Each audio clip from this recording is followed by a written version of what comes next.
اعوذ باللہ من الشیطان الرجیم بسم اللہ الرحمن الرحیم۔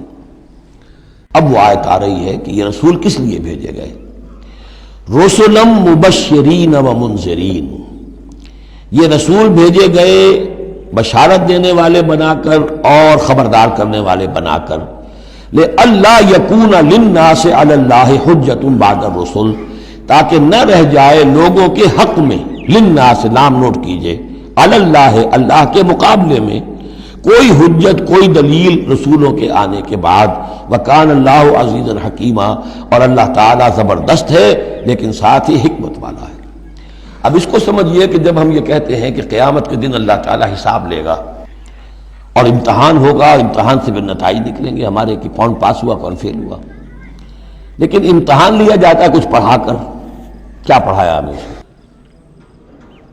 جانچا جاتا ہے کسی کو کچھ دے کر، کسی بچے کو آپ دیجئے 10 روپے، پھر آپ دیکھیے اس کا میلان تباہ کیا ہے، ٹافی کی دکان کی طرف بھاگتا ہے یا کوئی کسی کتابوں کی دکان کی طرف بھاگتا ہے، پتہ چل جائے گا اس کا کیا، اس کا رجحان کیا ہے۔ کچھ دے کر آزماتے ہیں، کچھ پڑھا کر امتحان لیتے ہیں، تو ہمیں کیا پڑھایا ہے، کیا دیا ہے؟ اس میں ہے جو قرآن مجید کا بنیادی فلسفہ ہے کہ اللہ تعالیٰ نے انسان کو سمع، بصر، عقل، 3 بڑی چیزیں دی، پھر اللہ تعالیٰ نے انسان کے اندر روح ودیت کی اور نفس انسانی میں خیر اور شر کا علم ودیت کر دیا ہے۔ اب آئندہ کوئی وحی نہ آئے تب بھی ہر انسان جو ہے ان باتوں کی بنا پر اکاؤنٹیبل ہے۔ ہم نے تمہارے اندر تمیز رکھ دی تھی، یہ نیکی ہے یہ بدی ہے، تم بدی کی طرف کیوں گئے؟ تو گویا کہ کوئی نبی نہ آتا، کوئی کتاب نہ آتی، کوئی رسول نہ آتا، تب بھی اللہ تعالیٰ کی طرف سے محاسبہ ناحق نہیں تھا، اس لیے کہ وہ بنیادی چیزیں اللہ تعالیٰ دے چکا ہے۔ البتہ اتمام حجت کرتا ہے اللہ۔ اب یہ نوٹ کیجئے، حجت کیا ہے؟ حجت تو عقل ہے جو اللہ کو نے ہمیں دے رکھی ہے۔ ان السمع والبصر والفؤاد کل اولئک کان عنہ مسئولا، اس کی بنیاد پر مسئولیت ہے۔ اور یہ کہ نفس ونفس وما سواها فالہمها فجورها وتقواها، اس کے اندر نیکی اور بدی کی تمیز بدیت کر دی ہے، پھر تمہیں روح پھونکی ہے۔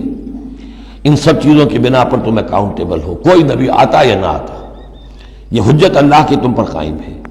لیکن پھر بھی اللہ اتمام حجت کرنے کے لیے یہ اضافی شے ہے کہ اللہ نے تم ہی میں سے کچھ لوگوں کو چنا جو بڑے ہی اعلیٰ کردار کے لوگ تھے، تم جانتے تھے کہ یہ ہمارے ہاں کے بہترین لوگ ہیں، ان کے دامن کردار پر کوئی داغ دھبا نہیں ہے، ان کی سیرت و اخلاق تمہارے سامنے تھی کھلی کتاب کے مانند، ان کے پاس ہم نے اپنی وحی بھیجی، اور پھر تمہیں یہ کرو یہ نہ کرو یہ بھی بتا دیا۔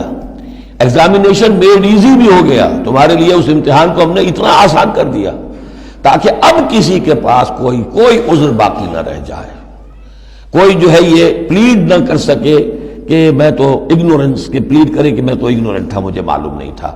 جب رسول آ گئے تو اب کوئی عذر باقی نہیں رہا۔ رسول سے پہلے پھر بھی کوئی شخص کہہ سکتا ہے پروردگار میں ایسے ماحول میں پیدا ہو گیا تھا، وہاں سب کے سب اسی رنگ میں رنگے ہوئے تھے، پروردگار میں اپنے 2 وقت کی روٹی کے دھندے میں ایسا لگا رہا کہ مجھے کبھی ہوش ہی نہیں آئی کہ میں سوچتا۔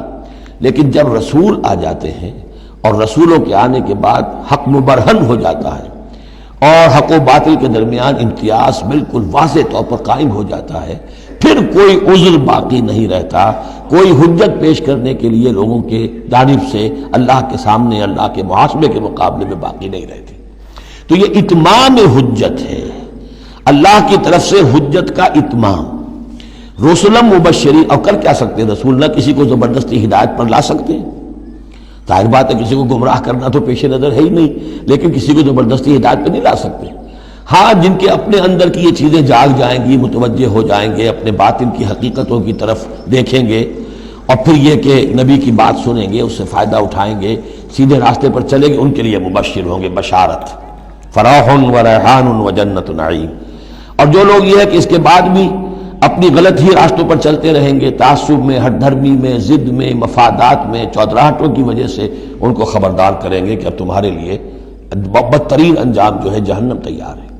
تو رسولوں کا بنیادی فنکشن یہی ہے، تبشیر اور انذار، مبشرین و منذرین۔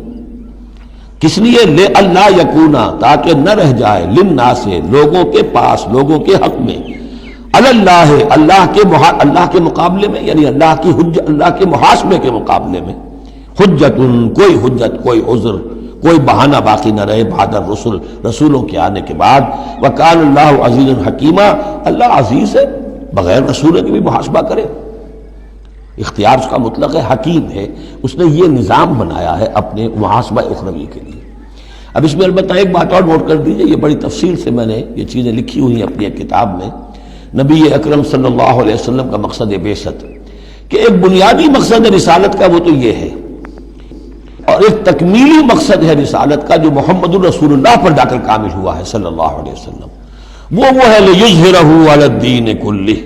انہوں نے بھی کام شروع کیا یہیں سے، یا ایھا النبی انا ارسلناک شاہدا ومبشرا ونذیرا وداعیا الی اللہ باذنہ وسراجا منیرا۔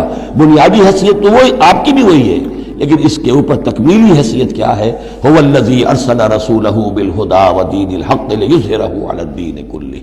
یہ آپ کی امتیازی شان ہے۔ صدق اللہ العظیم۔